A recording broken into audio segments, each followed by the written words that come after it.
Good morning friends, सभी को मेरा मृदुल प्रणाम और आशीर्वाद। आज 16 तारीख है, रविवार का दिन। और आज आइए हम लोग फिर एक नए रूब्रिक्स को समझे और अपने अंदर में भी बदलाव लाएं, अपने व्यक्तित्व में, और लोगों को के व्यक्तित्व को पहचानने की क्षमता को विकसित करें। ये हम अपने साइकोलॉजी कल अध्ययन से इस बात को संभव है कि यह किया जा सकता है।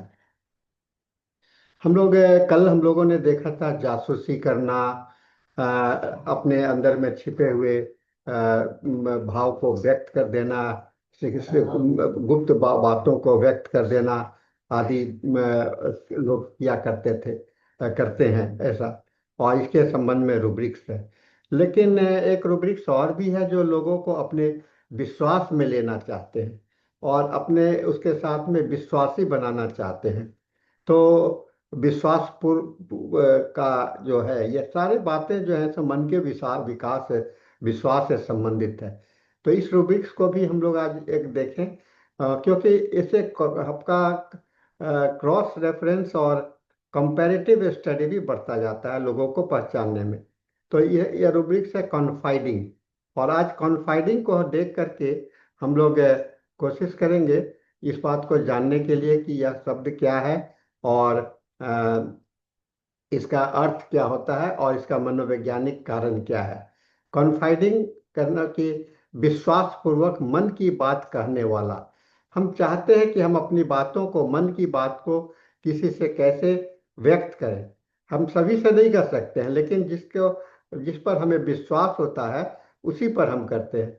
कुछ लोगों की आदत होती है अपनी बात को व्यक्त करने के लिए, और वह व्यक्त करने का बात जो है सो हम एक कभी कभी एक आदत बन जाती है, कभी कभी एक जिज्ञासा भी रहता है कि अपने अंदर के भावनाओं को व्यक्त करना।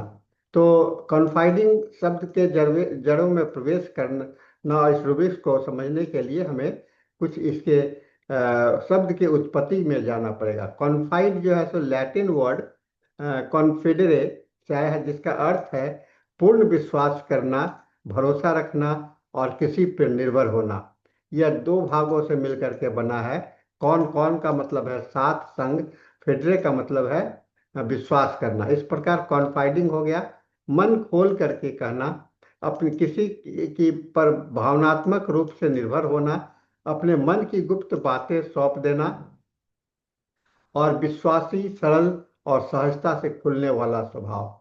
इसका मनोवैज्ञानिक स्तर पर अगर अर्थ देखें तो कॉन्फाइडिंग का अर्थ होता है रक्षात्मक दीवारों को गिराना, भावनाओं का सुरक्षित निर्गमन, और विश्वास आधारित संबंध और वैलिडेशन की आवश्यकता है ना, और दूसरों पर भावनात्मक आधार की खोज।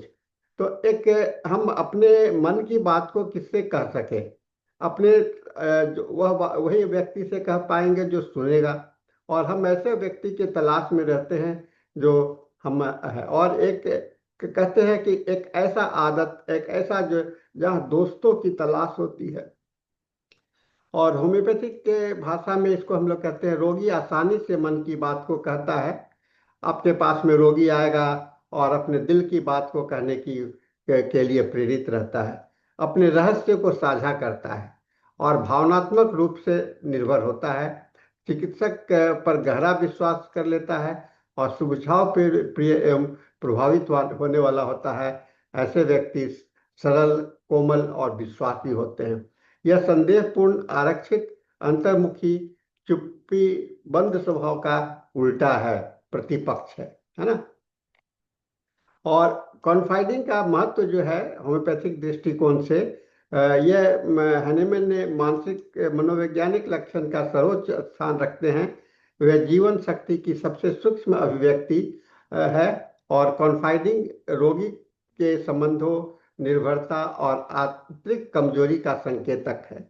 और कॉन्फाइडिंग का परिभाषा हम लोग अगर करना चाहते हैं तो ये रूब्रिक्स बताता है रहस्य साझा करने की प्रवृत्ति, भरोसा कर लेने की सहजता और भावनात्मक सहारा लेने का झुकाव, विश्वास, सरलता और कोमलता।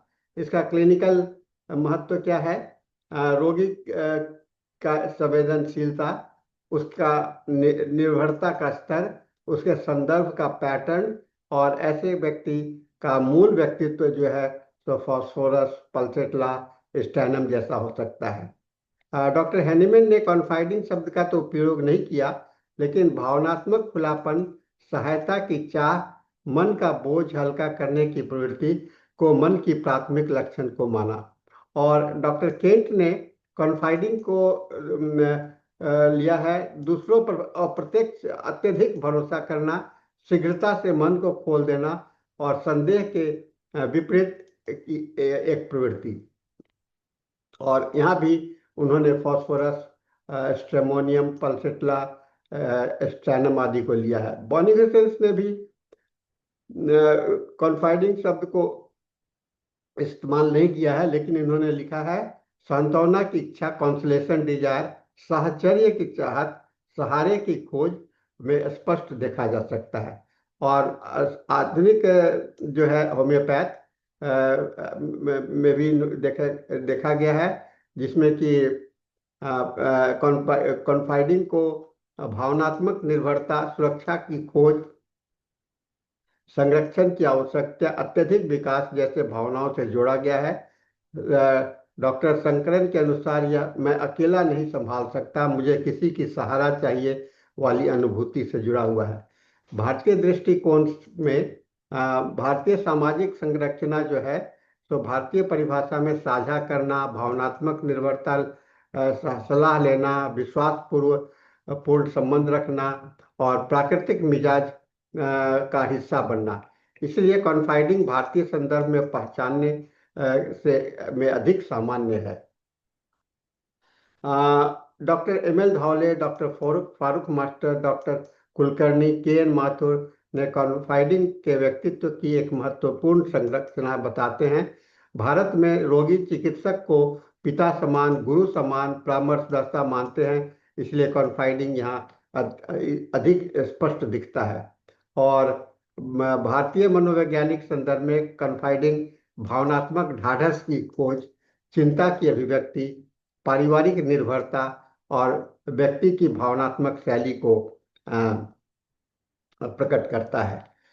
कॉन्फाइडिंग की मनोवैज्ञानिक पढ़ते आप देखेंगे तो कॉन्फाइडिंग में जो शब्द होता है विश्वास से उत्पन्न होता है, भावनात्मक निर्भरता पर होता है, तनाव कम करने की चाहत होती है, कुछ बातों को साझा करके मन का तनाव कम हो जाता है, मान्यता प्राप्त करने की आवश्यकता होती है, आपके दिल की बात को हाँ में हाँ मिला ले, और अकेलेपन का भय होता है।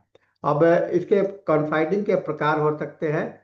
स्वस्थ कॉन्फाइडिंग यानी कि भावनात्मक संतुलन, अत्यधिक कॉन्फाइडिंग सीमाओं का टूटना, कॉन्फाइडिंग चयनात्मक यानी कि किसी भरोसे पर व्यक्ति पर विश्वास करना, अनियंत्रित कॉन्फाइडिंग असुरक्षा का किसी भय से, और प्रेरित कॉन्फाइडिंग किसी मकसद से। और व्यक्तित्व का विश्लेषण करेंगे तो कॉन्फाइडिंग अक्सर कोमल होगा, संवेदनशील होगा, सुझाव प्रिय प्रिय होगा, जल्दी जुड़ने वाला होगा, असुरक्षित होगा, और निर्भरता प्रधान होगा, व्यक्तियों में पाया जाता है। रोगी की अभिव्यक्ति और आपका क्लिनिक में पहचान जो करेंगे तो रोगी स्वयं में बातें खोलता है, अपनी ही बात बोलना शुरू कर देता है, रहस्य बताता है, चिकित्सक पर भावनात्मक निर्भरता दिखाता है, परामर्श को व्यक्तिगत मार्गदर्शन समझता है। रोगी के सामान्य कथन, डॉक्टर साहब मैं आपको सब सच बताना चाहता हूँ, आपसे कह देने पर मुझे हल्का लगता है, मैं किसी से नहीं कहता पर आपसे कह रहा हूँ, मुझे रोक नहीं पाता, बोल देता हूँ, आप पर भरोसा है इसलिए बता रहा हूँ। क्लिनिकल महत्व, ये लक्षण दर्शाता है कि गहरी असुरक्षा है उसके अंदर में, भावनात्मक उम्र है यानी कि इमोशनल एज है, और मन की कोमलता है और निर्भरता है। इसको हम लोग क्रॉस रेफरेंस करेंगे कॉन्फेसिंग से, यानी कि अपराध गलती को स्वीकार करना, कॉन्फेशन। बहुत ही महत्वपूर्ण रूब्रिक्स है। कॉन्फाइडिंग मन की बातों को, रहस्य को साझा करना। टॉकेटिव लॉकेसिटी, कुछ लोग बहुत बातूनी होते हैं, लेकिन वह कॉन्फाइडिंग उसमें नहीं है। बातूनी व्यक्ति भावनात्मक नहीं होता है। ओपन हार्टेड, ये ओपन हार्टेड उदार होगा, और कॉन्फाइडिंग भावनात्मक निर्भरता होगी। ट्रस्टिंग और क्रेडुलस, क्रेडुलस आसानी से विश्वास कर लेता है, और कॉन्फाइडिंग अपनी बात आसानी से बता देता है। डिपेंडेंट, कॉन्फाइडिंग अक्सर डिपेंडेंसी के कारण होता है, पर डिपेंडेंसी का दायरा व्यापक है। सीक्रेटिव, है ना, नेट्रम्यूर साइलिसिया सिपिया इसका प्रतिपक्ष में है, यानी कि लोग छिपाते हैं, इसका उल्टा है। इसके जो कुछ प्रमुख औषधियां हैं, वह है आपको फास्फोरस, अत्यंत खुलापन, किसी पर भी तत्काल भरोसा करना, संवेदनशील, जल्दी प्रभावित, अकेलेपन का गहरा भय। पल्सेटला, सहानुभूति की भूख होती है, सहानुभूति चाहने वाला होता है। कॉन्फाइडिंग रोदन से भरा होता है, और निर्भरता प्रधान होता है। स्टैनम, मन का बोझ उतारने के लिए कॉन्फाइडिंग करता है। अत्यधिक दुर्बलता होती है, और भावनात्मक थकावट होता है। और स्ट्रेमोनियम में भय से कॉन्फाइड करता है। आतंक में रहस्य उगलता है, और नियंत्रणहीन खुलापन होता है। कैलकेरिया भरोसेमंद व्यक्ति से कॉन्फाइड करता है, और असुरक्षा के कारण। हायोसाइमस, अनुचित खुलापन होता है। शर्म और सीमाएं, शर्म की सीमाएं टूट जाती है। और इग्नेशिया, भावनात्मक द्वंद्व है, कभी खुलापन और खुलना, कभी बंद। सल्फर, दार्शनिक रूप से कन्फाइडिंग है, भावनात्मक रूप से नहीं। माइमेटिक विश्लेषण करें तो 16 में सबसे प्रमुख है भय, असुरक्षा, निर्भरता, भावनात्मक सहारे की आवश्यकता।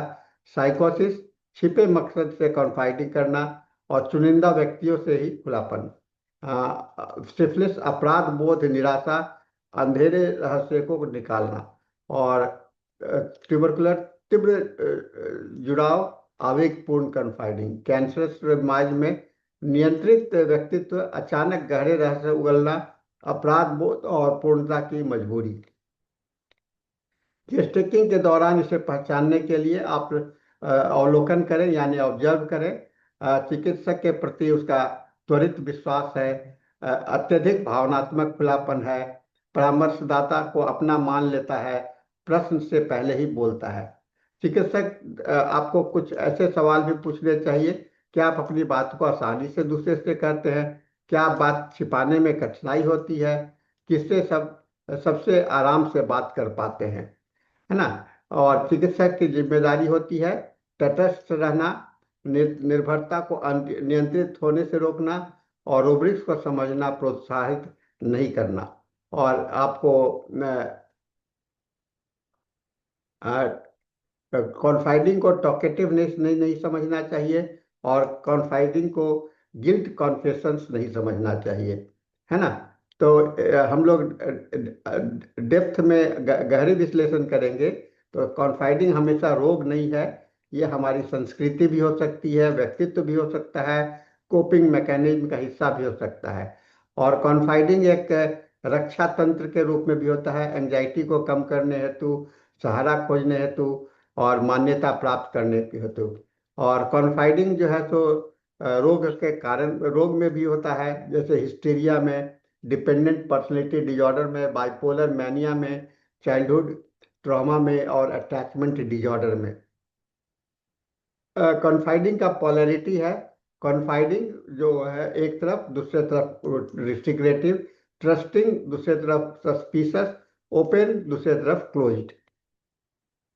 तो कॉन्फाइडिंग एक व्यक्ति की आंतरिक असुरक्षा, भावनात्मक निर्भरता, विश्वास प्रणाली, व्यक्तित्व की कोमलता, भावनाओं की द्रवीभूत अवस्था, और संबंधों की मनोवैज्ञानिक संरचना को प्रकट करने वाली उच्च स्तरीय मानसिक लक्षण है। यह केवल मन की बात कह देना नहीं है, बल्कि यह भावनात्मक सुरक्षा की आवश्यकता है, संरक्षक खोज है, संबंधों की गहराई है, मान्यता की चाहत है, और निर्भरता का स्तर है, माइंड के प्रभाव से सूक्ष्म संकेत देता है। क्लिनिक में कॉन्फाइडिंग रोगी के भावनात्मक आयु को दर्शाता है, उसकी निर्भरता और संवेदनशीलता का सूचक होता है, और बहुत सारी औषधियों का चित्र सामने प्रस्तुत करता है। होम्योपैथिक चिकित्सक को चाहिए कि इस लक्षण को मूल्यांकन करें, इसे टॉकेटिव कॉन्फेसिंग से न मिलाएं, रोगी में इसके स्तर, कारण और स्वरूप को सूक्ष्मता से पहचाने।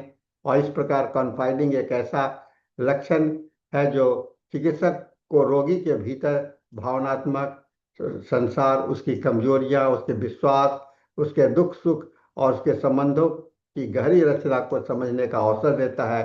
सही पहचान होने पर यह सिमिलम मेडिसिन खोजने में हमारी महत्वपूर्ण साबित होता है। तो साथियों, आपने देखा कि किस प्रकार व्यक्ति अपने मन को बात कहना चाहता है, दिल की बात कहना चाहता है, और इस तरह से हम लोग इस रोगी को पहचानते हैं। ऐसे रोगी से आपको लक्षण बहुत ज़्यादा पूछने की आवश्यकता नहीं पड़ती, बड़ा आसानी से बहुत कुछ मिल जाता है, क्योंकि आप पर विश्वास कर लेता है और वो जल्दी आपको बता देता है। तो इसके साथ में आज का सेशन हमारा यह समाप्त होता है। हम लोग फिर मिलेंगे अगले सेशन में। तब तक के लिए आप सबों को मेरा मृदुल प्रणाम, आशीर्वाद। Thank you very much.